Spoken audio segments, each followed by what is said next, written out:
Jorge Gugliota. Bueno, buenas tardes compañeros, compañeras, compatriotas.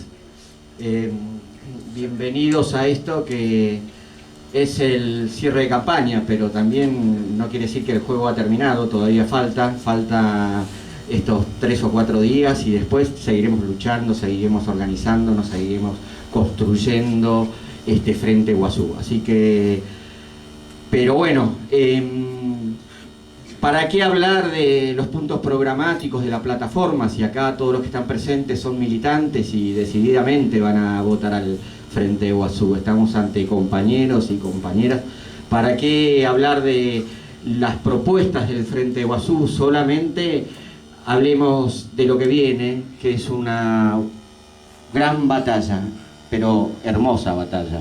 Así que nos levantaremos el domingo y trabajaremos de acá hasta el domingo golpeando la puerta de todos los barrios donde hay un paraguayo o una paraguaya para seguir bajando nuestra propuesta, silenciosamente como lo venimos haciendo, porque bueno, lo hacemos porque para nosotros el domingo que viene es un día en el cual nuestro pueblo se manifiesta en las urnas, pero para nosotros, que además de ser paraguayo, por nuestra condición de migrante, es un día doblemente feliz porque por primera vez podemos votar fuera de nuestro país. Así que esto no fue un regalo, esto fue el resultado de años de lucha y de militancia de la migración paraguaya que consiguió que a través de un referéndum se haga una enmienda en la Constitución y pueda por fin manifestarse, por fin ejercer su derecho ciudadano de elegir y alguna vez de ser elegido. Así que va a ser un día muy especial para todos nosotros y como decía el otro día en una radio, nos levantaremos temprano y ese día saldremos e invitaremos a los nuestros a cazar utopías. Invitaremos a los nuestros a materializar sueños postergados, sueños que solamente se hacen a golpe y sin permiso. Saldremos ese día a refundar la patria, a conseguir soberanía, soberanía democrática, soberanía territorial, soberanía económica, soberanía cultural, soberanía energética. Saldremos de todos lados, saldremos de la 21, de la 31, de la 15, de la Matanza Profunda, saldremos de Quilmes y también saldrán de nuestra patria, saldrán de Bahía Negra, de Pedro Juan, de mi querida Villarrica, saldremos de todos lados, saldremos, como decía Scalabrini Ortiz, del subsuelo del mundo para evidenciarnos, para manifestarnos, para hacer historia, para cambiar nuestro país, para construir un nuevo modelo más inclusivo, un modelo que ya se reemplace a esto que vino ocurriendo, a esto que expulsa, a esto que excluye, a esto que está en manos de unos pocos, de terratenientes, de narcos. Acabaremos con todo esto. Sí, a partir del domingo cruzaremos un umbral que marque un antes y un después. Quizás los resultados no sean los esperados, pero sí desembarcaremos en los parlamentos, en ese mismo parlamento que echó al primer presidente que después de un siglo oxigenó la democracia de nuestra patria. El primer presidente que en 60, 70 años logró obtener ciertas leyes que de alguna manera beneficiaron a nuestro pueblo. La educación gratuita, la salud gratuita y pensar una política para los migrantes, porque hace décadas que venimos migrando y se ha naturalizado esa diáspora. Ya nadie se pregunta por qué se van, porque es algo natural que un paraguayo se vaya, porque de alguna manera, como lo dije muchas veces, la diáspora es como una grieta donde estas políticas de derecha arrojan a los pobres, arrojan a los que no tienen tierra, arrojan a los que piensan diferente. Por eso, a partir del domingo, empezaremos a escribir otra historia y está muy cercana a la alborada donde nos encuentre a todos flameando nuestras banderas y entonando cánticos de victoria. Muchas gracias.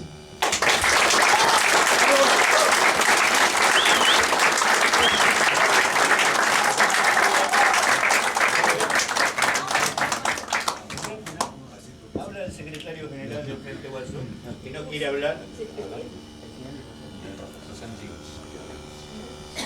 Bien, yo no me voy a parar porque no se va a notar mucho la diferencia. Y mirando el primer video, quiero decirles que la cifra ya no es correcta. En el primer video se hablaba de una represión desde el año 1989, desde el llamado inicio de la transición democrática en el Paraguay, y se habla de 120. La cifra hoy es de 130. Es decir, desde la aparición en escena del nuevo gobierno golpista han sido asesinados 4 dirigentes campesinos, siempre con el mismo modelo, con el mismo modus operandi, que son sicarios que van a la casa y los asesinan delante de su familia. Acá se decía 120, ya son 130 los casos no esclarecidos. Y este es uno de los rasgos, al igual que la Casa de Brujas que ha desatado el gobierno de Federico Franco, este gobierno neoliberal en la administración pública, donde hay miles de despidos y miles de punteros políticos que han sido incorporados.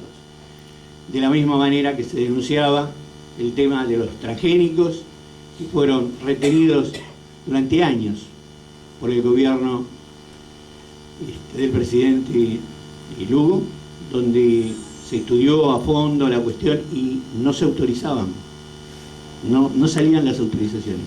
Esas autorizaciones salieron instantáneamente poco después de la asunción de Federico Franco. La otra cuestión es que inmediatamente también se habilitaron negociaciones secretas sobre Río Tinto Alcan, la estafa de Río Tinto Alcan, una empresa metalúrgica que depende fundamentalmente de la electricidad, y en donde el Paraguay, y de progresar estas conversaciones, va a pagar un subsidio durante 23 años de 14.000 millones de dólares. Si esto no es entrega, son 2 turbinas y media de Itaipú. Si esto no es entrega de la soberanía energética, si esto no es entrega del patrimonio nacional, díganos qué es. Quiere decir de que junto a los esfuerzos de este gobierno que en el 2008 inició verdaderamente la transición democrática en el Paraguay, convivían fuerzas que no hay otra manera de llamarlas que cavernarias, entreguistas, que han demostrado una enorme peligrosidad. Por eso nos llena de indignación cuando se escuchan de distintas fuentes, y en particular de sus fuentes, que piden el voto útil para impedir el triunfo del candidato colorado. Y queremos decirlo con toda responsabilidad, no son diferentes. Han demostrado, tanto uno como el otro, el Partido Colorado a lo largo de décadas, y este partido neoliberal, esa vocación de entrega, esa vocación de enriquecerse a costa del erario público, y que la estructura inequitativa de nuestro país, esto que se decía, es una de las estructuras sociales más inequitativas del planeta. 2.5% de la población que concentra el 85% de las tierras. Eso es lo que convierte al Paraguay en una fábrica de pobres y en un exportador permanente y en un enriquecedor permanente de esta migración de la cual nosotros dolorosamente pertenecemos.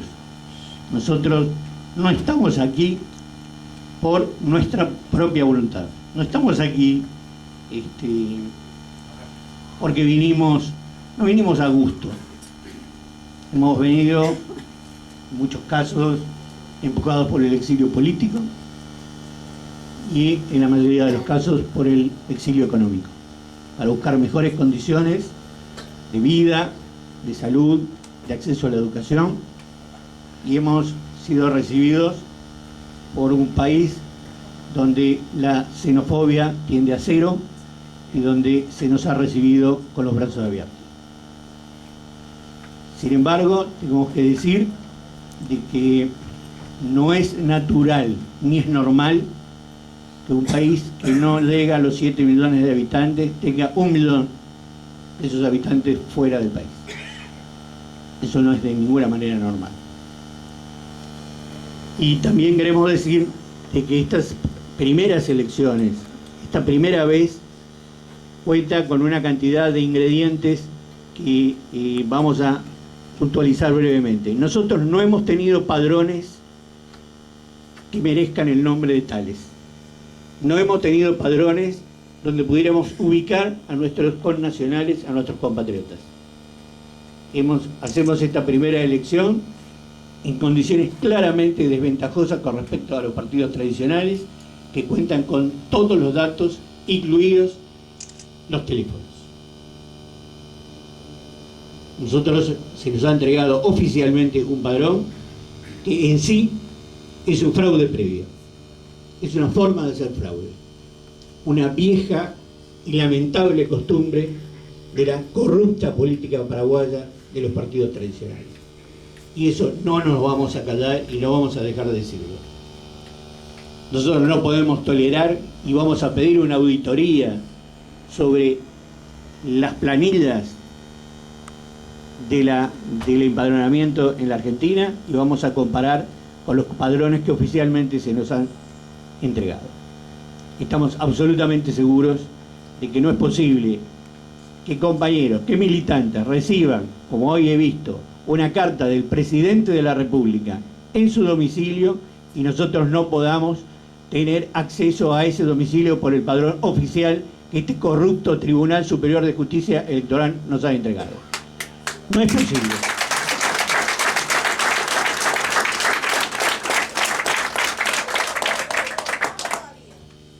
Y vamos a decir que es la misma gente que trabó, sí, es la misma gente que trabó sistemáticamente todos los intentos del gobierno de Fernando Lugo de llevar adelante la reforma agraria. Ahí duermen el sueño de los justos, proyectos de expropiaciones para entregar tierra a los campesinos y para evitar la toma de tierras descontrolada y para empezar a llevar adelante una modificación de la estructura económico-social del país. Eso fue sistemáticamente saboteado. Y lo último que quiero decir y quiero señalar es que por primera vez, luego de más de 65 años, exactamente después de 65 años, una fuerza política alternativa, una fuerza política de izquierda, planta bandera y dice: nosotros no estamos de acuerdo, no estamos de acuerdo con la entrega, vamos a luchar por la reforma agraria, vamos a luchar por la salud pública gratuita. De ninguna manera, disculpen, de ninguna manera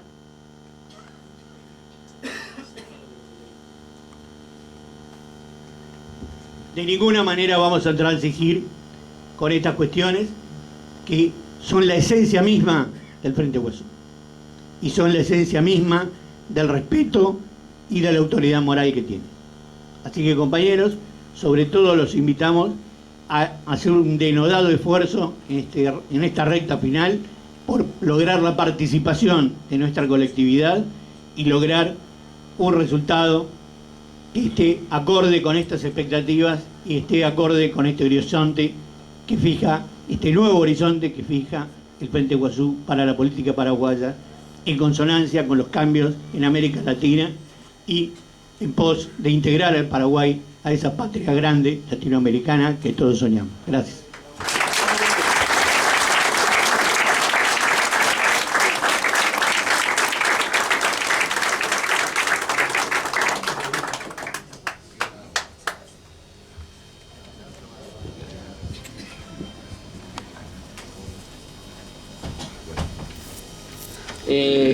Tenemos la visita del profesor Alcides Molina, que es miembro de la mesa de presidentes del Frente Guasú, así que lo queremos invitar a sumarse a la mesa, pero también a sumarse con su voz, así que Alcides.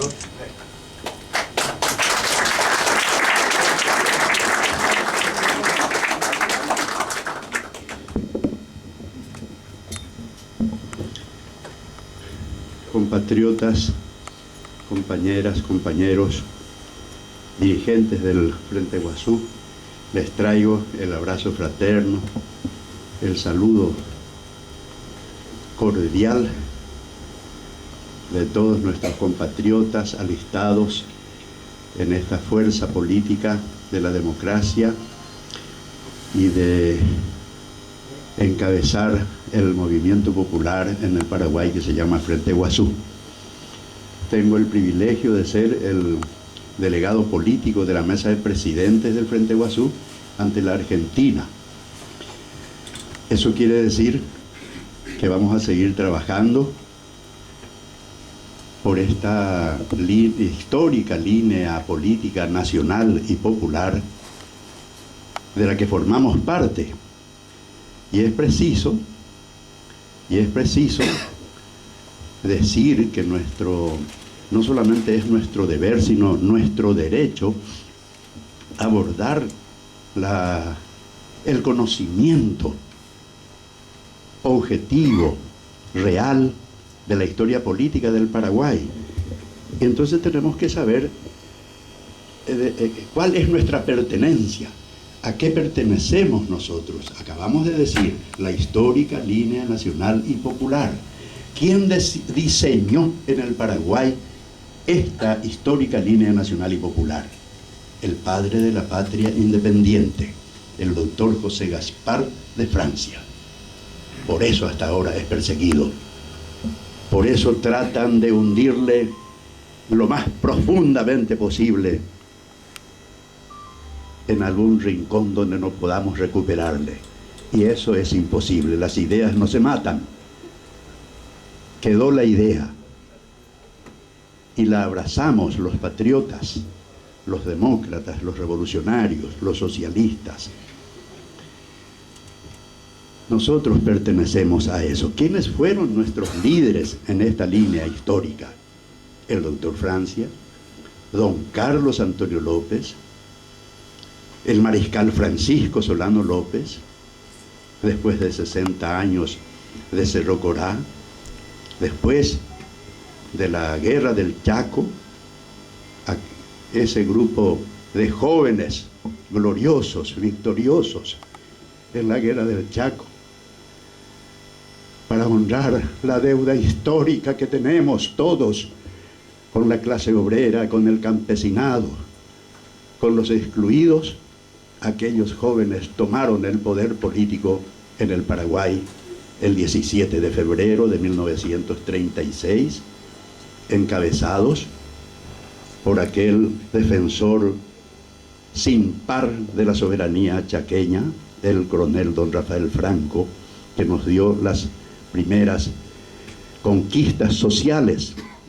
Y por supuesto, el imperio y la oligarquía, tal cual como hicieron con los golpistas el 22 de junio del año pasado, tumbaron aquel gobierno del coronel Franco porque inició la reforma agraria y por supuesto era un gobierno desobediente a los bancos y a los mercaderes, igual que aquel gobierno del mariscal López, que por no obedecer a los banqueros y a los piratas del mundo, también fue condenado a no continuar en el poder político.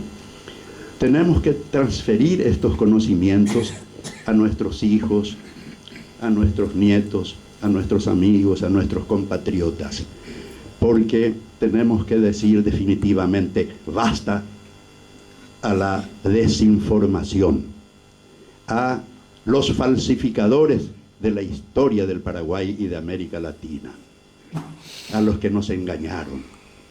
A mí en la escuela me enseñaron que el padre de la patria era Fulgencio Yegros.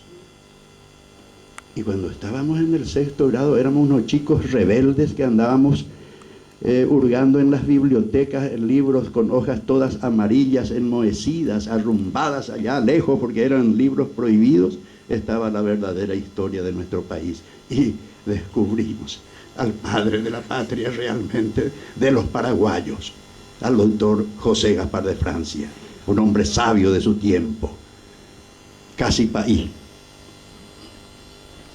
faltaba 15 días para recibir la ceremonia de la tonsura, que era una ceremonia que significaba que ya para siempre tenía que ser cura, sacerdote. Pero no recibió no pudo conseguir para su padrino, porque como hace unas décadas atrás, los que leíamos El Capital o algún libro de Marx o de Lenin, resulta que éramos perseguidos, condenados a morir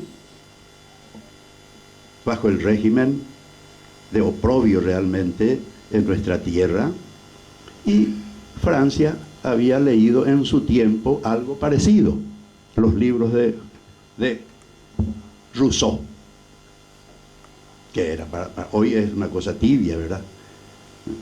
Pero él leyó a Rousseau en aquel tiempo y entonces era un chico peligroso. ¿Quién quiere ser padrino de un chico peligroso? ¿Y quiénes podían ser padrinos en aquella época? Los grandes terratenientes, los grandes exportadores, los grandes importadores. Y él no consiguió para su padrino y por eso no fue país. Pero fue doctor en Derecho Civil y doctor en Derecho Canónico.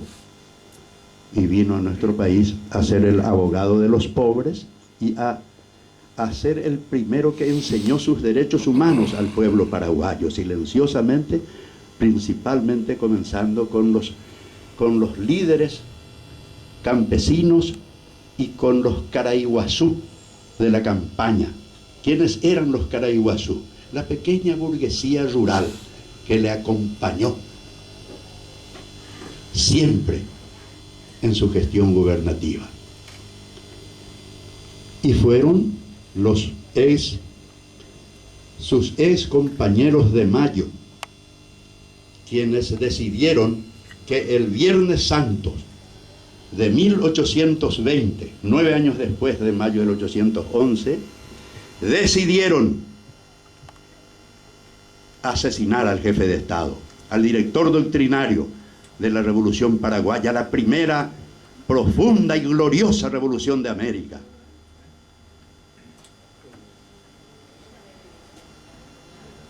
A la persona que era realmente un obstáculo serio a todos los que querían comerciar la patria, a todos